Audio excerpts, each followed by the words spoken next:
This is lesson 103 for Monday, the section titled Diagramming Adjectives on page 214 in the new book. So how do we diagram adjectives?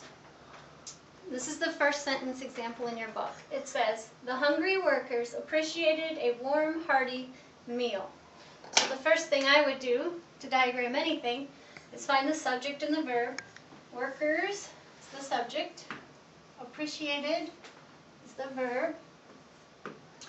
And then workers appreciated what? They appreciated a meal. This is a direct object. So I would start with that. And when we diagram, the subject goes here, workers. And the verb appreciated.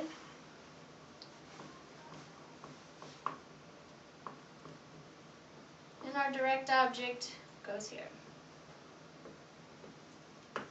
So for the adjectives then, we have hungry workers, the workers, and then we have a hearty meal, a warm meal, and a meal. Adjectives, most adjectives, just go on a slanted line underneath the word they're modifying. So the first thing modifying workers is the. So we would put a slanted line under the noun workers and write the. And then we have another adjective, hungry. So we would make another slanted line under the noun hungry is modifying. And put that word. The hungry workers. And then these three adjectives are modifying the word meal. So we're going to want our slanted lines under the word meal. It's a meal. And we want to keep them in the order they are in the sentence. A comes first, so that's going to be on the first slanted line. Warm comes next, so we'll put warm here. And hearty.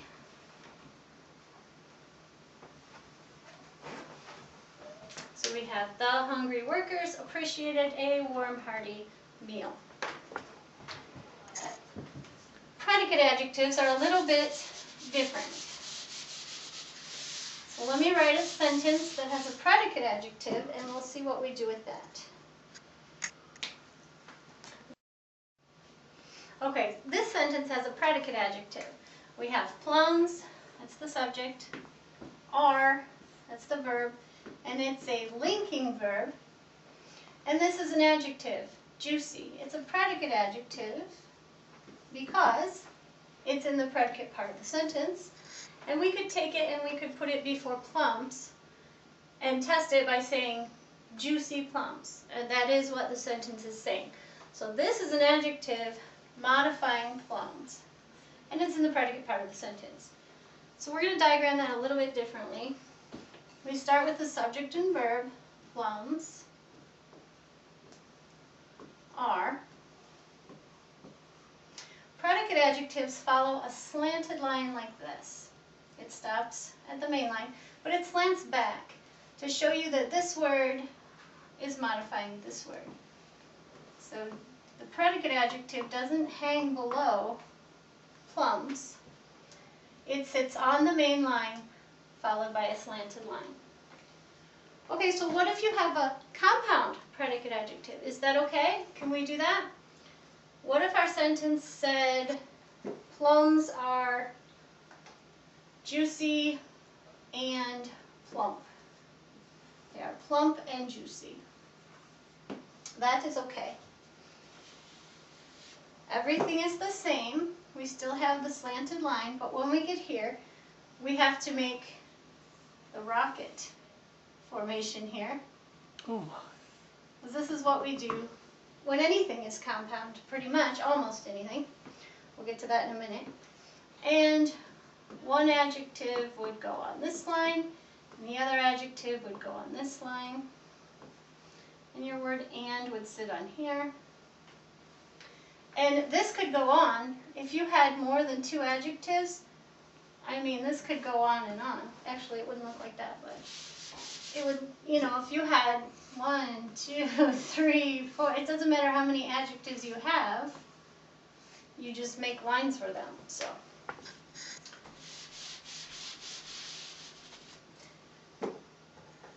what do you do if you have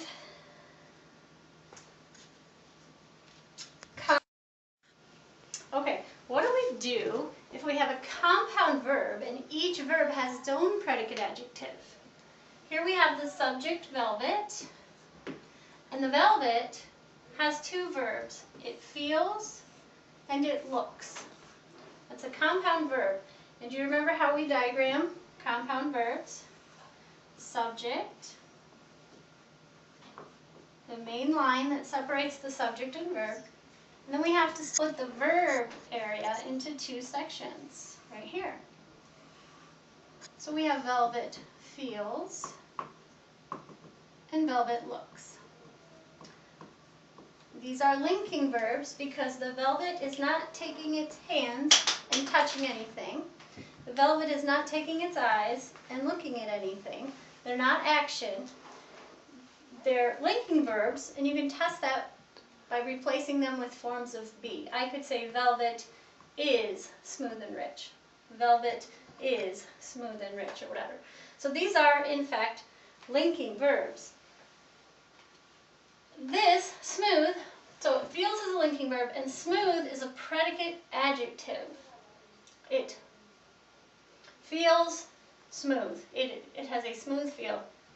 And this is a predicate adjective. It is smooth velvet and it is rich velvet. So both of these adjectives are modifying velvet. But I'm not going to hang them under the word velvet because remember they are predicate adjectives. So we're just going to do them the same we would do if it were just one verb with one predicate adjective, except each one is going to go on the line after the linking verb it goes with. So we have a backward slanted line separating our verb from the predicate adjective. It feels smooth and it looks rich. So it is smooth velvet and it is rich velvet. Okay, what if instead of two separate predicate adjectives, what if there was still a compound verb, but there was only one predicate adjective? What if velvet feels and looks rich? That's the only one. Well, then we no longer have the need for each word to have its own. What we would do is we would bring this back together like that and come back to just one line. And we would put our slanted line right here, and then we would write the predicate adjective like that. And remember, these can be replaced by the forms of be. So this could just say is. You know, velvet is rich. And if it did say that, you might more easily see that this is a predicate adjective describing velvet. So just try the adjective right before the noun to test it. It is rich velvet. That's what it is. Don't be fooled by linking verbs that aren't forms of be. Okay, this sentence has two things that we need to deal with. One, it has a participle in it, and two, it has a compound adjective. First, I'm going to look at the compound adjective. And I'm going to diagram this sentence the way I would any other. Start with the subject and verb. The subject is stew, and the verb is contained. Stew, contained.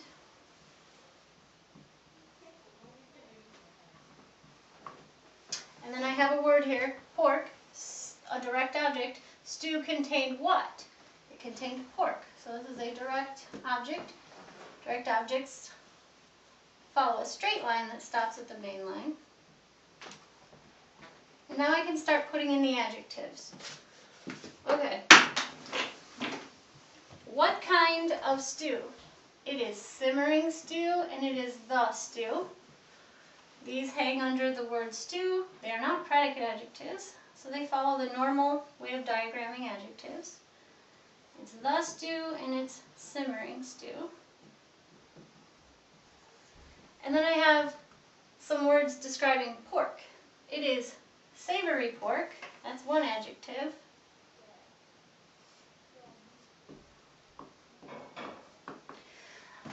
again, sweet and sour is a little bit different because the sentence isn't really saying it is sour pork and it is sweet pork separately. It's sweet and sour is like almost one adjective. It is sweet and sour pork. It's one kind. So when we have a compound adjective like that, we make two lines and we connect them with a little dash. So it's sweet and sour, like that. Okay, now, the second thing in this sentence we have to deal with is the participle, simmering. So, although it looks like it would be an adjective that would go on a straight line under stew, which is what I did, that is actually not what we would do with it. And here's why. Crazy confusing, huh? Because it is a participle.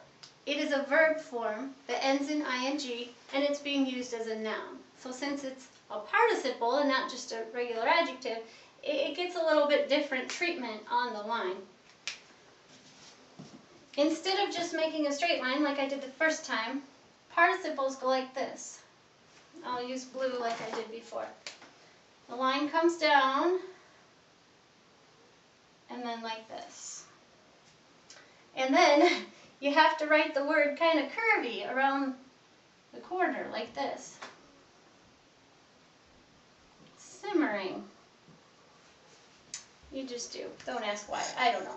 But verb form, ending in ing, used as an adjective, is called a participle, and it actually is diagrammed on the line like that, not straight. Go. Okay, this last sentence has an infinitive in it.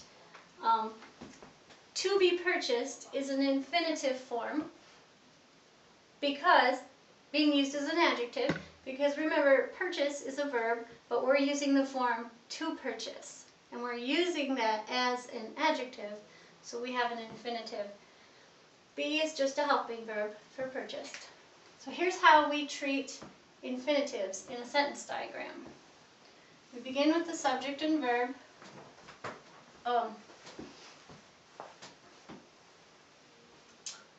Items is the subject. Must be approved is the verb. This is the main verb, and it happens to have two helping verbs, but that's okay, right? We just put them all on the verb line. Must be approved. And then we have an adjective, a little article adjective, modifying items. They are the items. And now we have the infinitive that we're dealing with here. This whole group of words, to be purchased, is being used as an adjective in this sentence because it's answering the question, which items? The ones that are to be purchased. So somehow we need to get this, modifying this, on our diagram. And that looks like this. It's going to go under items because that's what it's modifying.